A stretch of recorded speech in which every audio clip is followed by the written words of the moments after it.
बाबू भाई, बाबू भाई, जो कि भाई लोग आप लोग टाइटल से आप लोग को कुछ अलग टाइप का ये गाना लगेगा, बड़े भैया विकास राव जी का। तो भाई लोग बता दूं कि जैसे पवन सिंह के गाने में टाइटल अलग और गाना कुछ हटके होता है ना, वैसे ही दोस्तों इस गाने में दम है। जो कि बड़े भैया विकास राव जी का एक गाना है दोस्तों, बाबू भाई, जो संघर्ष म्यूजिक हिट चैनल पर रिलीज कर दिया गया है दोस्तों। ऑडियो सॉन्ग है दोस्तों, और प्यार सपोर्ट तो यार उस गाने पर इतना मिल रहा है आप लोगों का कि दोस्तों मैं बता नहीं सकता आप लोगों को।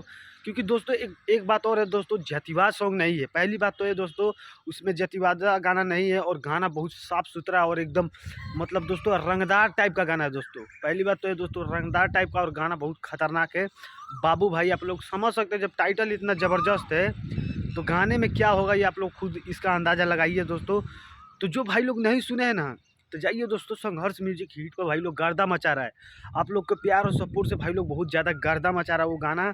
तो जाके एक बार फाड़ के वो गाना बजा दीजिए भाई लोग इस लगन में, और एक गाने के एकदम डीजे होके चाहे कहीं भी होके एकदम लगन में एकदम ऑर्केस्ट्रा पर एकदम झूम मचा दीजिए भाई लोग ये गाना, जो कि गाने का नाम ही है बाबू भाई। जब गाना इतना ज़बरदस्त बता, काम का इतना ज़बरदस्त, तो ये आप लोग खुद अंदाज़ा लगा सकते हैं भाई लोग। तो जाइए भाई लोग, जो भाई लोग नहीं सुने तो जाके प्यार सपोर्ट दीजिए इस गाने को, और एकदम बवाल मचा दीजिए और एकदम तहलका मचा दीजिए भाई लोग। तो भाई लोग सोचा कि क्यों ना आप लोगों को अपडेट दे दिया जाए, तो कमेंट कीजिएगा जरूर, और वीडियो को ज़्यादा से ज़्यादा शेयर जरूर कीजिएगा। तो भाई लोग मिलते हैं किसी और न्यू वीडियो में, आज के लिए इतना ही। जय बाबा भीम अम्बेडकर साहिब जी।